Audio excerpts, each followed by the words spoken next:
Alright, so this will be part one of the review for the final exam. And again, I'll have multiple parts just like I did for test 4. So we're going to start just like we started the semester with limits as our first thing. So the first one says, let's find the limit as x goes to 6 of 2x plus 5 over x minus 3. So quickly what you want to do is see, like, is there any problem with 6? And 6 looks pretty good because I can put 6 into the bottom, which is x minus 3, and not get 0. So that's your biggest concern, is if I'm getting 0 in the denominator. So since I don't, so I'm just going to go ahead and write on here that this would be 2 times 6 and then plus 5 over 6 minus 3. So on the top I have 12 plus 5.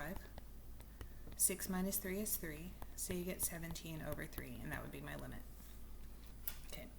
So the second one, we do have that problem that if I put 0 in, I do get 0 in the denominator, but when I look at the numerator, I wouldn't get 0. So as much as 0 in the bottom is bad, 0 over 0 is that thing that you never ever want to get. So this one, there's nothing to factor, there's nothing to do. I am again just going to plug 0 in, so I get 0 squared minus 5 over 2 times 0. This is negative 5 over 0, and that's when you tell me D and E. Remember, that means does not exist. Number 3 says the limit as x goes to 7 of 25. So what you should notice is there's no x. That's actually good news, not bad news. That means it's a constant function. So this will always be 25 no matter what x is. For number 4, it says the limit when x goes to 5 of 4x minus 6. This one's not even a fraction. This one is just really plain boring. Plug the number in. So I have 4 times 5 minus 6. So 20 minus 6 is 14. Alright, number 5, here's this problem with 2, that if I plug 2 into the bottom, I would get 0. If I plug 2 into the top, I would also get 0.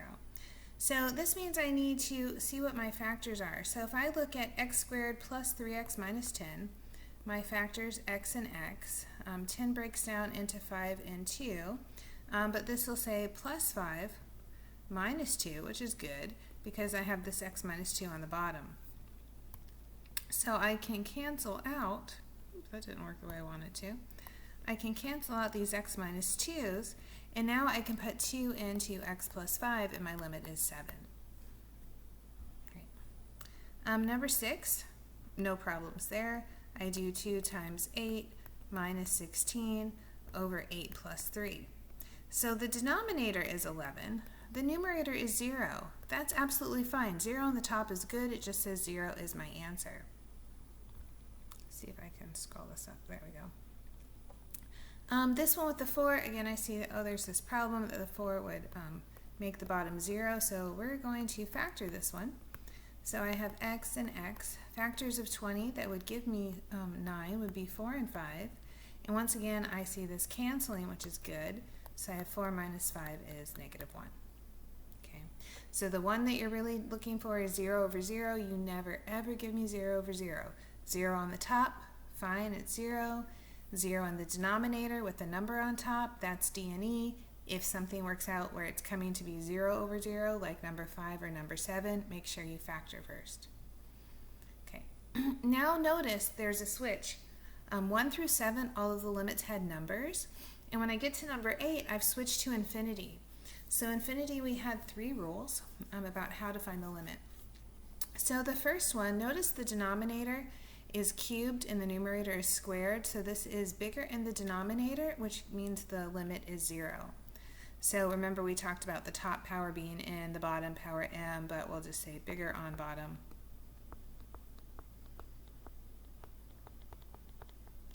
Then that gives me 0. Okay. When you look at number 9, the powers are the same. I have 6x squared and I have 2x squared, so I'm only looking at the x squareds. I don't care about the 7 and the 1. Since the powers are the same, I do 6 over 2, which is 3. So equal powers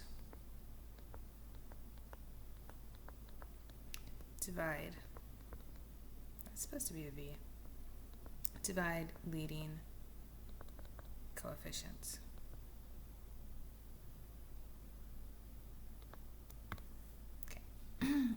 This one, the top is bigger, I have x cubed, the bottom is smaller, it's x to the power 1, so this one is D and E. So this is top bigger d n e. So we're back to this one where I have the bottom being bigger. There's an x on the bottom, there's a constant on the top. That one works like 0 too. I wanted to have that where, what do I do when it's a constant? A constant is considered to be power 0, so there's nothing there, so anything on the bottom is bigger. All right. So if you remember, limits came in one more way, or actually kind of two. But here I have, here's a graph. So I'm looking at the graph and I'm trying to decide what limits are. So remember, limit means if they touch, if they're both doing the same thing from both directions, it has a limit. If they don't touch, there's no limit. So the first one I'm looking at is 2. So here's 2, and see how it's touching? It has an open circle, that's fine, but the limit is 2. So the left and the right came together at this spot. Now, part B says what is f of 2? That's that darkened in circle, which is 4. So the function value for the limit 2, it's completely different. Okay. When you look at 0, 0 is not touching. I have two different parts on it. So the plus side, remember, is this side. So I'm coming this way and I stop at -2. The negative side is coming this way and I'm stopping at 0. Those two numbers are not the same. This doesn't touch, there's a big gap, so the limit overall at 0 is d n e. Okay, so limit means that they're both doing the same thing. F of 0 is the darkened in circle, which is -2. Alright, so then I'm looking over here at -4. Let me see if I can change the color since I've kind of written on that already. I guess it's not going to let me. Alright. -4 from the positive side. So this is the positive side right here. So when I'm coming to -4 from the positive side, I'm getting -2. But when I come from -4 from the negative side, I'm up here, and that's 1. If I were to ask you the limit, it would be d n e. And I don't know why this erased over here. This f of 0 was -2. It kind of disappeared. Let me put it back in. All right.